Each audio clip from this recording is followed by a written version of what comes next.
بسم اللہ الرحمن الرحیم اللہ کے نام سے جو رحمان اور رحیم ہے۔ وَلَقَدْ يَسَّرْنَا الْقُرْآنَ لِلذِّكْرِ فَهَلْ مِن مُدَّكِرٍ، ہم نے اس قرآن کو نصیحت کے لیے آسان ذریعہ بنا دیا ہے، پھر کیا ہے کوئی نصیحت قبول کرنے والا؟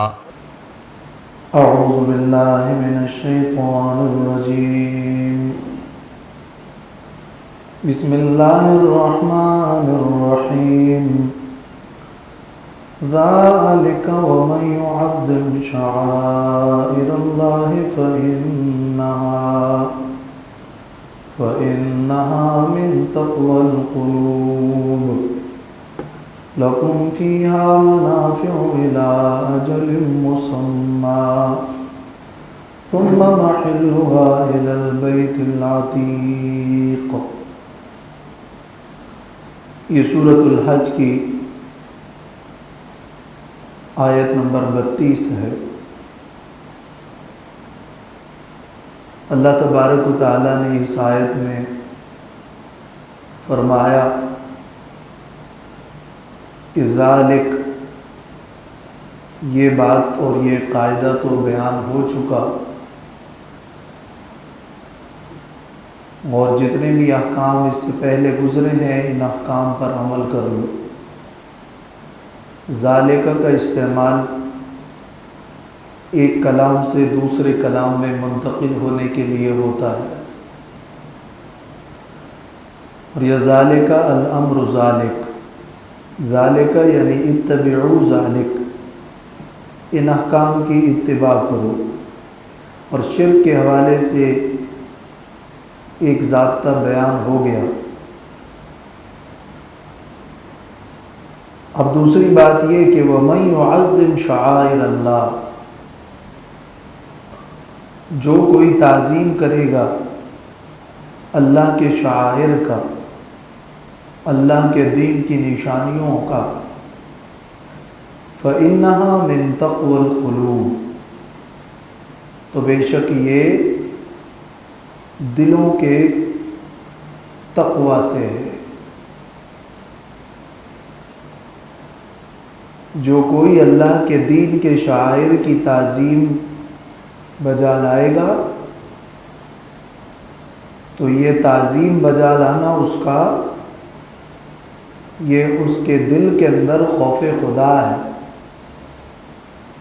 جس کی وجہ سے وہ یہ اللہ کے شاعر کی تعظیم کر رہا ہے۔ فَإِنَّهَا مِن تَقْوَى الْقُلُوبِ، یعنی فَإِنَّ تَعْظِيمَهَا مِنْ أَجْلِ تَقْوَى الْقُلُوبِ، ان شاعر کی تعظیم کرنا دلوں کے تقوی کی وجہ سے ہے، اور ان شاعر کی تعظیم کرنا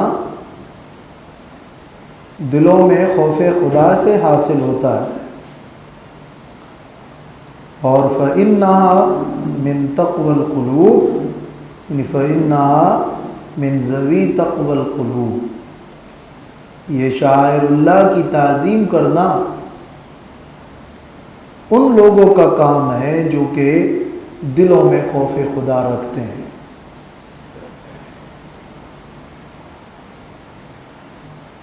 شعائر سے کیا مراد ہے؟ یہ شعیرہ کی جمع ہے،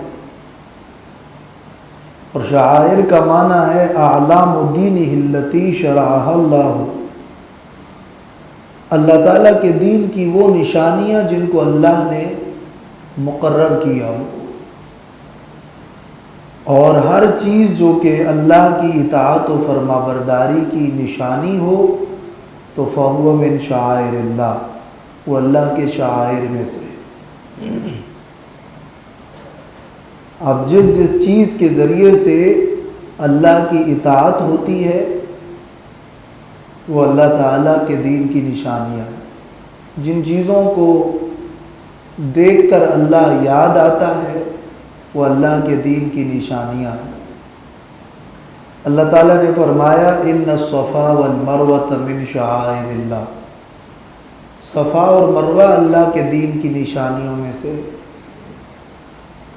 اللہ تعالیٰ نے فرمایا ہے کہ یا ایھا الذین آمنوا لا تحلوا شعائر اللہ، اے ایمان والو اللہ تعالیٰ کے شعائر اور اللہ کے دین کی نشانیوں کی بے حرمتی مت کرو۔ اور آگے اللہ تعالیٰ نے آیت نمبر 36 میں فرمایا ہے کہ وَالْبُدْنَ جَعَلْنَاهَا لَكُم مِّن شَعَائِرِ اللَّهِ، اور قربانی کے جانور اللہ تعالیٰ کے شعائر میں سے ہے۔ تو اسی طرح منا اور مزدلفہ اور عرفات اور مساجد، بیت اللہ، بیت المقدس اور مسجد نبوی اور مدارس، یہ سب اللہ تعالیٰ کے دین کی نشانیوں میں سے وہ مقامات، بلکہ وہ کام، وہ افعال اللہ تعالیٰ کے دین کے شعائر اور نشانیوں میں سے۔ اس اعتبار سے اس آیت میں شعائر اللہ سے مراد قربانی کے جانور بھی ہو سکتے ہیں کہ قربانی کے جانوروں کی تعظیم کرو، اور شعائر اللہ سے تمام مناسک حج بھی مراد ہو سکتے ہیں، بلکہ شعائر اللہ سے اللہ کا پورا دین مراد ہے۔ اور یہ تینوں اقوال تفسیر ماوردی میں نقل ہے۔ یہاں سیاق کی مناسبت سے شعائر اللہ سے مراد قربانی کے جانور ہے۔ تعظیم کرنا اللہ کے شعائر کا یہ ہے کہ اللہ تبارک و تعالی کے حکم پر عمل کیا جائے، اور جن چیزوں کے بارے میں اللہ نے جو حکم جس طرح دیا ہے اسی طرح کیا جائے، تو یہ اصل میں تعظیم ہے۔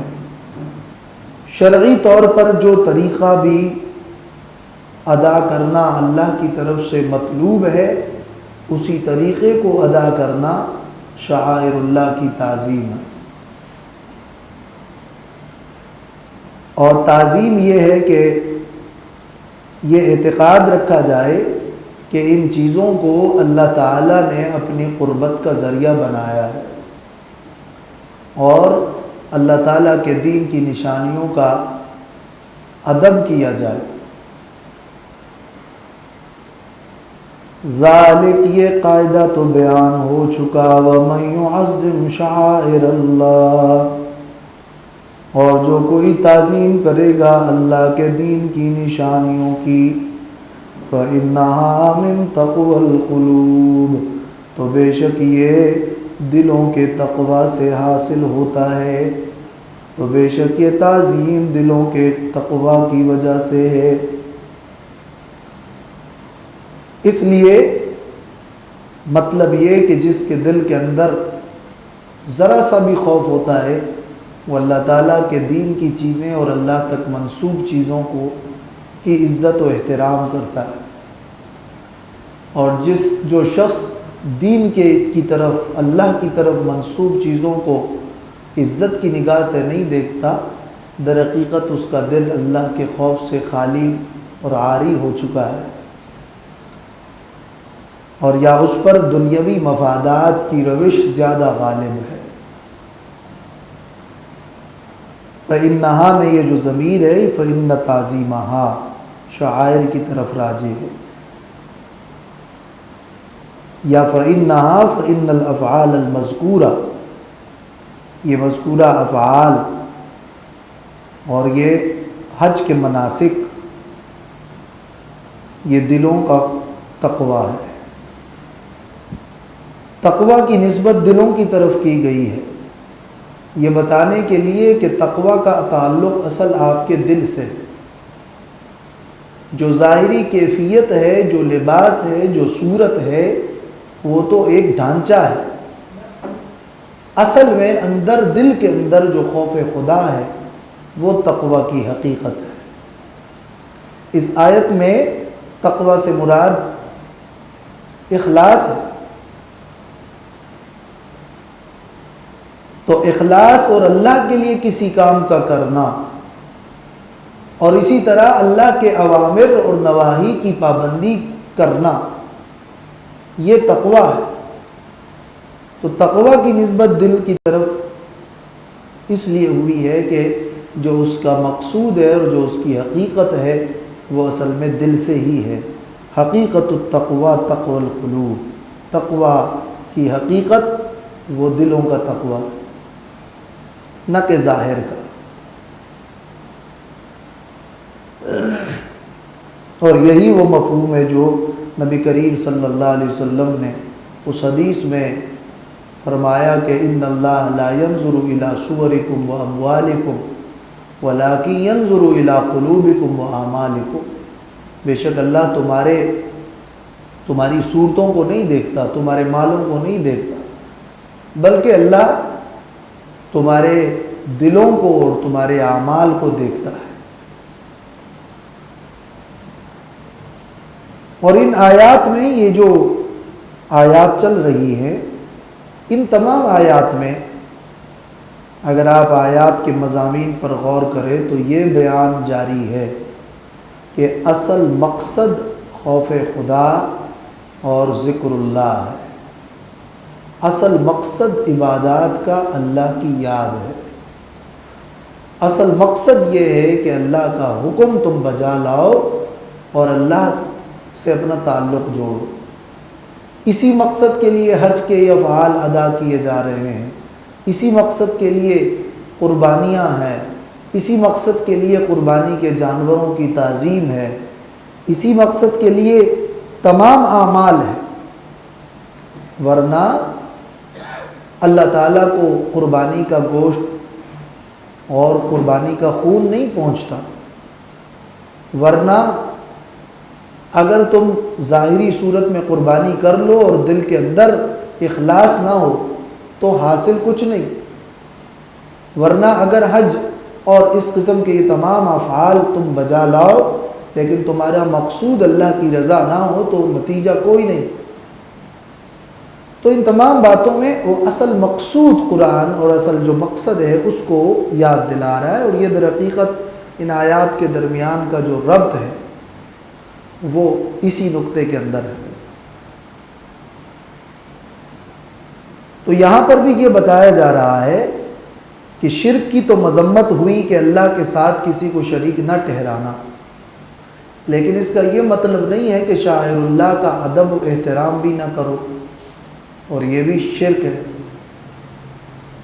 جن چیزوں کو اللہ نے عزت بخشی ہے، جن چیزوں کا تعلق اللہ سے ہے اور وہ اللہ کی طرف منسوب ہے، اس کو تم عزت کی نگاہ سے دیکھو. یہ در حقیقت تمہارے دل میں اللہ کا خوف ہے جس کی وجہ سے تم یہ تعظیم بجا لا رہے ہو. البتہ یہ تعظیم اس طریقے پر ہونی چاہیے جس طریقے پر رسول اللہ صلی اللہ علیہ وسلم سے مروی اور منقول ہو. اس تعظیم میں ایسی غلو بھی نہیں ہونی چاہیے جو شرک کے درجے تک پہنچے، لیکن ایسی بے ادبی بھی نہیں ہونی چاہیے کہ ان چیزوں کو تم لائق التفات ہی نہ سمجھو. بلکہ بتایا یہ جا رہا ہے کہ تعظیم شاعر اللہ بھی اللہ تعالیٰ سے تعلق اور خوف خدا کا نتیجہ ہے. اس مقام پر اسی آیت کی تشریح میں تفسیر روح المعانی میں علامہ سید محمود آلوسی نے آخر میں چند جملے لکھے ہیں کہ وَاسْتَدَلَّ الشِّيَعَةُ وَمَنْ يَحْزُو حَزْوَهُمْ بِالْآيَةِ عَلَى مَشْرُوعِيَّةِ تَعْظِيمِ قُبُورِ الْأَئِمَّةِ وَسَائِرِ الصَّالِحِينَ بِإِيقَادِ السُّرَجِ عَلَيْهَا وَتَعْلِيقِ مَصْنُوعَاتِ الذَّهَبِ وَالْفِضَّةِ وَنَحْوِ ذَلِكَ. فرماتے ہیں کہ اس آیت سے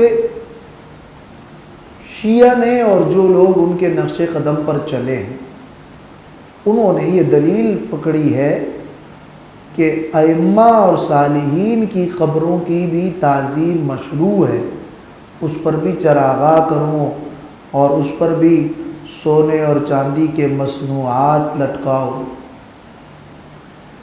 اور اس کو بھی انہوں نے تعظیم میں سے گردانا ہے۔ اور وہ طریقے کہ جو طریقے بت پرست کرتے ہیں تعظیم کے، ان بت پرستوں کے طریقوں کو اپنا کر وہ سمجھتے ہیں کہ انہوں نے بھی شاعر اللہ کی یہ تعظیم کر لی کہ صالحین کی قبروں کی اس انداز میں وہ تعظیم کرتے ہیں۔ تو پھر لکھا ہے کہ وَلَا يَخْفَى مَا فِيهِ، اس قسم کے استدلال کی کمزوری کسی پر بھی پوشیدہ اور مخفی نہیں ہے کہ یہ کتنا کمزور استدلال ہے۔ تعظیم کا مطلب تو یہ کہ شاعر اللہ کو عزت کی نگاہ سے دیکھو۔ تعظیم کا یہ معنی نہیں ہے کہ وہ طور طریقے بجا لاؤ جو غیر دینوں کے ہیں، یا وہ کام کرو جو کہ سرے سے شریعت میں ثابت ہی نہیں ہے، بلکہ تعظیم کا مطلب تو یہ ہے کہ ان چیزوں کو تمہارے دلوں کے اندر ان چیزوں کے لیے ایک قدر ہونی چاہیے، اور جب وہ اللہ کی طرف منسوب ہے تو اللہ ہی کے احکام کے مطابق تم عمل کرو۔ لَكُمْ فِيهَا مَنَافِعُ إِلَىٰ أَجَلٍ مُّسَمًّى ثُمَّ مَحِلُّهَا إِلَى الْبَيْتِ الْعَتِيقِ، تمہارے لیے فیہا ان شاعر میں، ان جانوروں میں، منافع فائدے ہیں، فوائد ہیں، الی اجل مسمی، ایک مقرر مدت تک، اجل مسمی، یہاں پر جو سلسلے کلام جاری ہے اس میں شعائر سے مراد قربانی کے جانور ہیں، اور اللہ نے فرمایا کہ لکم فیہا منافع، تمہارے لیے اس میں فوائد ہیں۔ وہ فوائد کیا ہے؟ وہ فوائد یہ ہے کہ قربانی کے جانور پر سواری کرو، وہ فوائد یہ ہے کہ قربانی کے جانور کا دودھ دو اور گوشت کھاؤ۔ علاوہ اس کے یہ فوائد بھی ہے کہ آخرت میں اجر ہے۔ تو منافع دنیاویہ اور منافع اخرویہ دونوں مراد ہیں۔ الی اجل مسمی، ایک مقرر وقت۔ اس کے بارے میں ایک تفسیر تو یہ ہے کہ الی اجل مسمی کا معنی یہ ہے کہ یعنی جب تک قربانی کے جانور کو قربانی کی نیت سے اور حج کے قربانی کے ارادے سے نامزد نہ کیا گیا ہو، اس وقت تک تمہارے لیے اس میں فائدہ ہے۔ چنانچہ حنفیہ کا بھی یہ قول ہے کہ لکم فیہا منافع الی اجل مسمی، تمہارے لیے قربانی کے جانوروں میں فائدے اور منافع اور فوائد ہیں، مگر الی اجل مسمی، مقرر وقت تک، یعنی جب تک کہ وہ قربانی کے لیے نامزد نہ ہو۔ جب قربانی کے لیے وہ نامزد ہو جائے تو پھر قربانی کے جانور سے استفادہ کرنا اور اس کا پر سواری کرنا یہ جائز نہیں ہے۔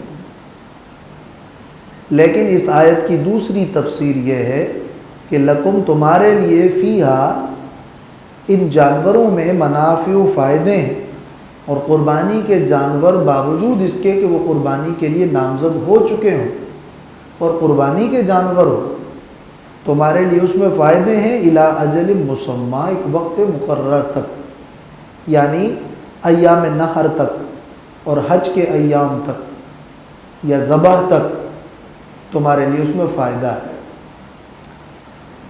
وقت مقررہ سے مراد ایام نحر ہے، اور یہ معنی اس لیے مراد ہے کہ قربانی کے جانوروں سے فائدہ اس دوسرے نقطہ نظر میں، اور یہ حضرت امام شافعی رحمہ اللہ کی تحقیق ہے کہ قربانی کے جانور سے فائدہ اٹھانا جائز ہے۔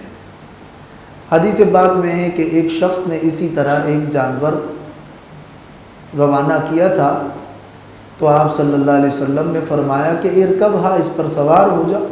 وہ مشکل سے اس کو لے کے جا رہا تھا، تو اس نے کہا کہ یہ تو قربانی کا جانور ہے، تو آپ نے فرمایا کہ ارے سوار ہو جا، قربانی کا جانور ہے لیکن سوار ہو جا۔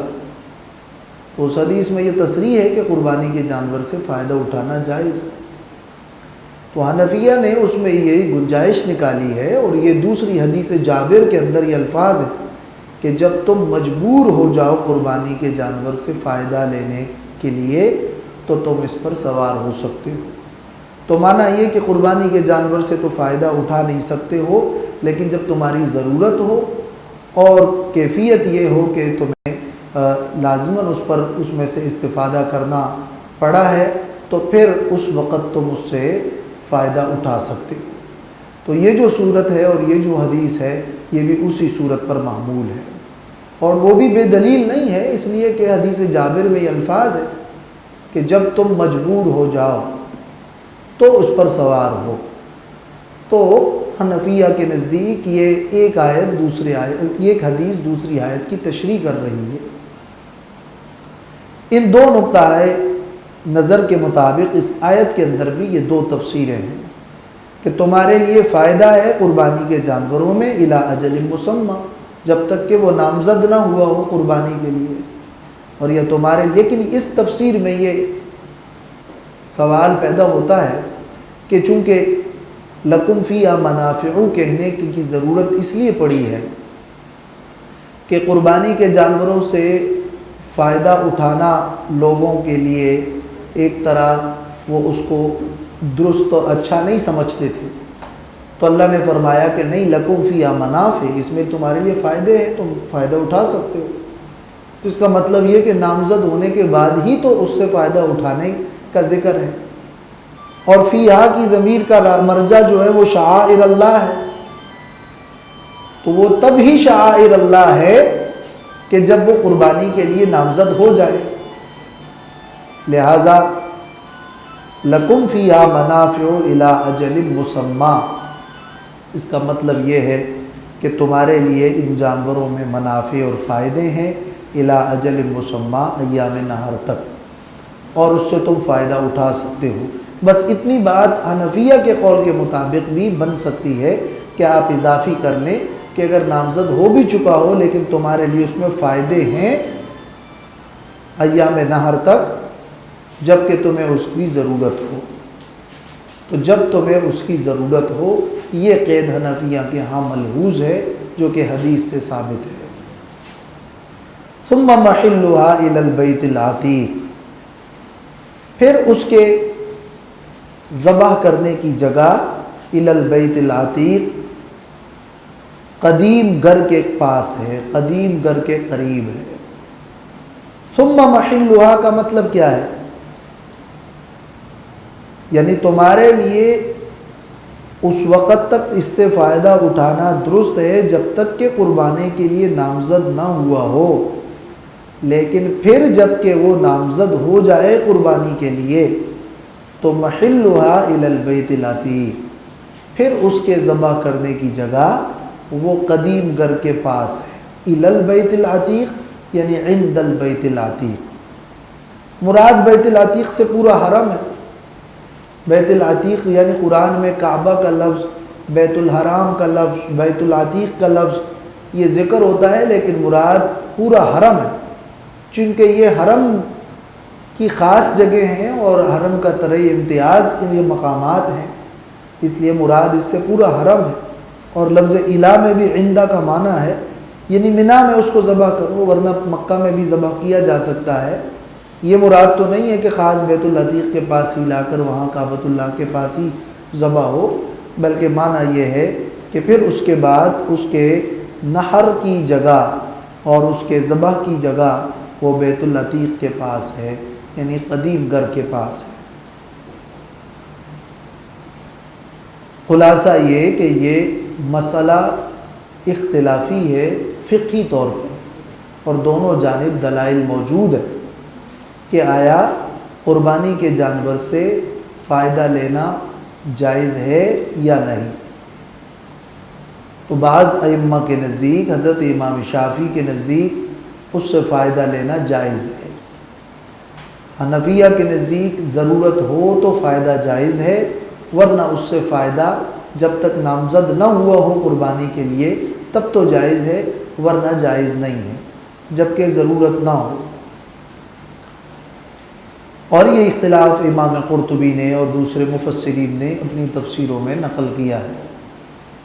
ویسے بھی اس آیت کی توجیحات میں اور بھی کئی اقوال ہیں جو زاد المسیر اور ماوردی وغیرہ تفسیروں نے نقل کی ہیں۔ اتنی صاف ستھری آیت ہے، صاف کہہ رہے ہیں کہ جب تک وہ اپنے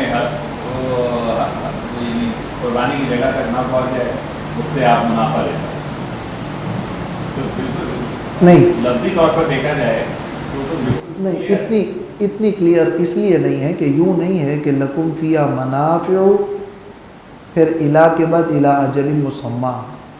اب سوال اس میں یہ کہ فیہا کی ضمیر کا مرجع کیا ہے، دوم یہ کہ منافع سے منافع دنیاوی مراد ہے یا اخروی مراد ہے، سوم یہ کہ اجل مسمى سے کیا مراد ہے، چہارم یہ کہ ثم کا لفظ کیوں لائے، پنجم یہ کہ محلھا کے لفظ کی تشریح ہے اور مفہوم ہے وہ کیا کیا ہے، اس کے بعد الی البیت العتیق سے کیا مراد ہے۔ کیونکہ یہ سارے سوالات اس آیت میں بہرحال موجود ہیں، اور احادیث مبارکہ کو بھی سامنے رکھ کر آپ کسی آیت کی تشریح متعین کرتے ہیں، اور سلف صالحین اور صحابہ سے بھی آیت کی تشریح میں یہ توجیحات مروی ہیں۔ تو جس معنی کی گنجائش ہے اس معنی کی نسبت سے یہ آیت اتنی زیادہ صریح نہیں ہے اس باب میں کہ استفادہ جائز ہے، لیکن عام نظر کے اندر یقیناً یہ واضح ہے کہ تمہارے لیے اس میں فائدے ہیں۔ پہلے تو وہ شعائر اللہ کے اندر آپ دیکھیں کہ سلف سے یہ قول مروی ہے، حسن بصری سے مروی ہے کہ شعائر اللہ سے پورا دین مراد ہے، تو لکم فیہا منافع تمہارے لیے اللہ کے پورے دین میں فائدے ہیں، اور دین کے ہر حکم میں فائدے ہیں۔ کب تک ہے؟ الی اجل مسمى، موت تک، وقت مقرر تک تمہارے لیے اس میں فائدے ہیں۔ اور ثم محلھا الی البیت العتیق، ثم محلھا میں جو محلھا کا لفظ ہے یہ اترنے کی جگہ کے معنی میں بھی ہے، اور محلھا اس کا معنی نحر اور ذبح کرنے کی جگہ بھی ہے۔ وہ ذبح کرنے کا معنی تو پھر الی البیت العتیق سے بھی نہیں میچ کر پاتا، تو اس کے لیے بیت العتیق سے پورا حرم مراد لے لیا، ورنہ یہ کہ ثم محلھا پھر ان تمام احکام کی انتہا ہوگی بیت العتیق میں طواف کے ساتھ۔ بیت العتیق میں جا کر طواف کرو گے اور تمام احکام حج اور مناسک حج کی انتہا ہوگی۔ تو یہاں شعائر اللہ کے اندر مراد قربانی کے جانور، مناسک حج اور پورا دین، تین معنی شعائر اللہ کے اندر ہو سکتے ہیں۔